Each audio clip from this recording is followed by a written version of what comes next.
क्या कभी आपने सोचा है कि जिस मंत्र को हम और आप पूरी श्रद्धा के साथ महादेव की प्रसन्नता के लिए गाते हैं, उसकी उत्पत्ति किसी उत्सव में नहीं बल्कि साक्षात महादेव के भयानक क्रोध और एक गंभीर श्राप से हुआ। एक ऐसा श्राप जिसने एक विद्वान ब्राह्मण को हजारों सालों के लिए नरक की आग में धकेल दिया।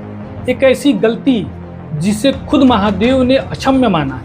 लेकिन फिर ऐसा क्या हुआ कि महादेव का वह भीषण दंड दुनिया का सबसे सुंदर स्तोत्र रुद्राष्टकम में बदल गया।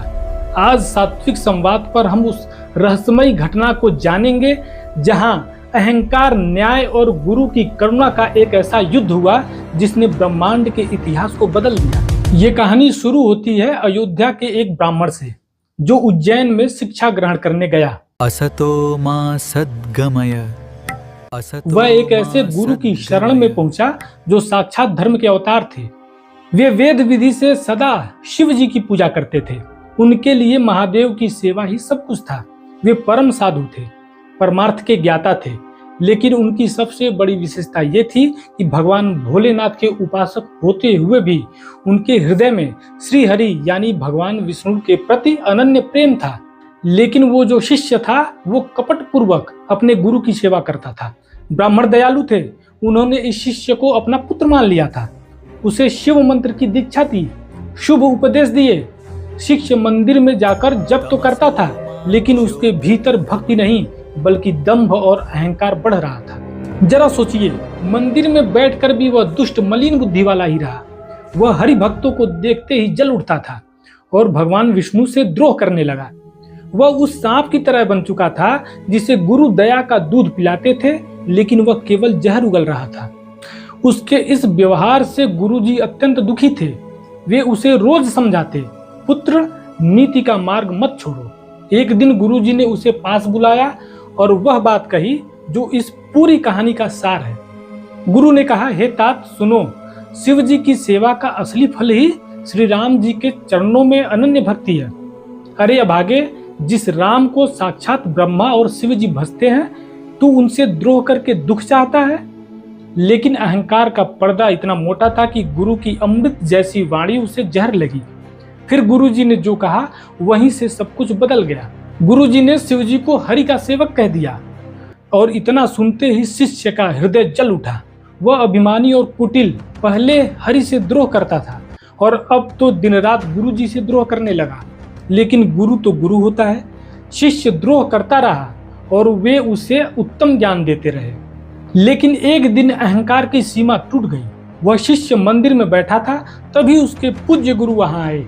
लोक मर्यादा कहती है कि गुरु को देखते ही दंडवत प्रणाम करना चाहिए, लेकिन उस शिष्य ने सोचा कि मैं तो जप कर रहा हूँ, मुझे उठने की क्या जरूरत। वह जड़ होकर बैठा रहा। गुरुजी दयालु थे। उसका ये दोष देखकर भी उन्होंने कुछ नहीं कहा। उनके हृदय में लेश मात्र भी क्रोध नहीं हुआ। पर गुरु का अपमान बहुत बड़ा अपमान होता है। लेकिन भगवान भोलेनाथ गुरु के इस अपमान को सहन नहीं कर सके। मंदिर के पत्थरों के पीछे एक ऐसी आवाज गूंजी जिससे वो शिष्य कांप गया। हे दुष्ट, तेरी बुद्धि पाप से ढकी है। मैं तुझे श्राप देता हूँ कि तू सर्प बन जा। वो शिवजी की आकाशवाणी थी। उन्होंने कहा, अरे पापी, तू गुरु के सामने अजगर की भांति बैठा रहा। अरे दुष्ट, तेरी बुद्धि पाप से ढक चुकी है। मैं तुझे श्राप देता हूँ, तू सर्प हो जा और अधम से भी अधम सर्प की नीची योनि को पाकर किसी बड़े पेड़ के खोखले में जाकर रह। शिव जी का भयानक शाप सुनकर गुरुजी ने हाहाकार किया। अपने शिष्य को कांपता हुआ देखकर उनके हृदय में बड़ा संताप उत्पन्न हुआ। लेकिन तभी एक चमत्कार हुआ। वह गुरु जिसका इस शिष्य ने अपमान किया था, वही गुरु महादेव के क्रोध और शिष्य के बीच में ढाल बनकर खड़े हो गए। गुरु ने न न्याय मांगा न तर्क किया। उन्होंने महादेव को शांत करने के लिए स्तुति की। नमामि शमीशाम निर्वाण रूपम, जिसे हम रुद्राष्टकम कहते हैं। गुरु ने भगवान शिव को पुकारा। उनकी आंखों से गिरते आंसुओं और इस स्तुति के स्वर ने महादेव के क्रोध को शांत कर दिया। भगवान भोलेनाथ प्रसन्न हुए। उन्होंने कहा, हे विप्र, तुम्हारे इस रुद्राष्टकम ने मुझे जीत लिया। तुम्हारे कारण मैं इस अपराधी शिष्य को 3 वरदान देता हूँ। इसे कभी भी मौत का कष्ट नहीं होगा।